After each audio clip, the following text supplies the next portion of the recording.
Vocades. Have you ever tried to save money and felt like you had to give up everything you enjoy? Going out with friends, ordering that food you love, or even enjoying a different weekend. The truth is, many people give up on managing their spending because they believe that financial awareness means living in constant sacrifice. But here's the good news. It's possible to save money without suffering. In this video, you're going to learn how to reduce your expenses without giving up what makes you happy, using practical strategies and a new mindset about money. It's not about cutting everything. It's about choosing better.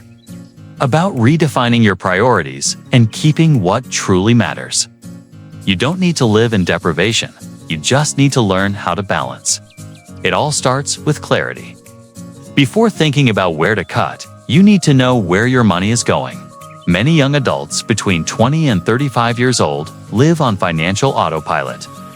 They receive, spend, and at the end of the month, ask themselves, where did all my money go?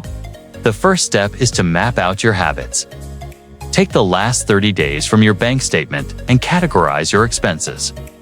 Separate what's essential housing, transportation, food, what's variable entertainment, delivery, impulse purchases, and what's invisible forgotten subscriptions, bank fees, late payment interest. Just by doing this, you'll already start to see what can be adjusted without pain, because many of these expenses don't even bring you that much value. Now let's get practical. How do you reduce expenses without giving up what brings you joy? The answer lies in smart substitutions. Want to keep your social life active? Instead of going out to dinner 3 times a week, how about hosting 2 gatherings at home with friends and 1 dinner out using a discount? Use promo apps. Take advantage of free entry cultural events or happy hours with 2-for-1 drinks. The idea is not to isolate yourself. It's to keep the fun with more strategic choices. You can still enjoy life. You just need to be more creative with your budget. And believe it, this new approach can actually make everything more interesting. Another important point is emotional spending. You know those stressful days that end with a treat at the mall or an expensive delivery? It might seem small, but over the course of the month, it adds up and it doesn't always bring the relief you expected. The trick here is not to eliminate the treats, but to understand the triggers. What are you trying to compensate for with that purchase?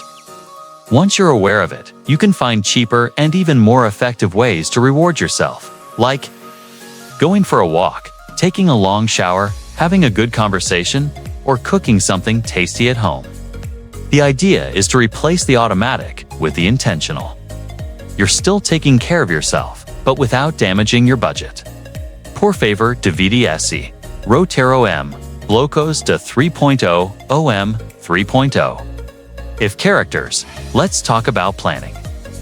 A lot of people think managing money means using complicated spreadsheets or tracking every penny.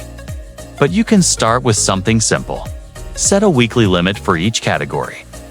For example, 150 reals for entertainment, 200 reals for eating out, 50 reals for small extras. This division helps your brain make more conscious decisions because you can visualize the impact of each expense. And the best part? You can still give yourself freedom within your own limits. If you have money left over in one category, use it for another or save it. You'll start to realize that controlling isn't restricting, it's organizing, so you can enjoy life better. Another powerful strategy is to review small recurring expenses.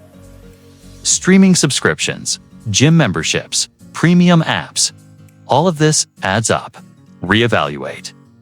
Do you really use everything you pay for? Maybe one streaming platform can be shared, or an expensive gym replaced by outdoor workouts.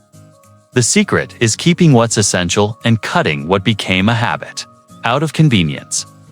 And yes, this also applies to food delivery. Replacing 3 orders a week with just 1 could mean 300 reals more in your pocket every month, which you could turn into a trip, an investment, or simply financial peace. Now let's flip the logic. Instead of only thinking about what's going out, start thinking about what's coming in. What do I mean? Create small extra income streams from what you already know or enjoy doing. Do you like cooking? You can sell healthy snacks to colleagues. Are you good at design? Take on simple freelance work. Do you know how to edit videos or write well? Offer those services online, generating a side income, even a small one. Relieves pressure on your budget and allows you to keep enjoying what you love without guilt. This also changes your relationship with money. It's no longer just something that disappears, but something you attract and generate.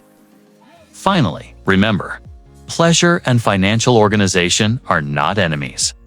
Quite the opposite. When you learn to balance both, life gets much lighter. You don't need to give up what you love. What you do need is to understand what truly brings you joy, cut what doesn't add value, and use money as a tool to live with more freedom and less stress. Changing your habits isn't about restriction, it's about awareness. Awareness brings power. The power to choose, to prioritize, to enjoy life intelligently. If you've made it this far, you've already taken the first step, seeking a new relationship with money. Now here's a challenge for you. In the next 24 hours, choose one habit that you can adjust without feeling deprived. It could be 1. Less delivery order, swapping a cafe visit for a homemade coffee, or reviewing your subscriptions. One small step. Then share in the comments what you chose to change and how it felt to do it. Let's build a community that saves without suffering, that lives well with balance and awareness. See you in the next video.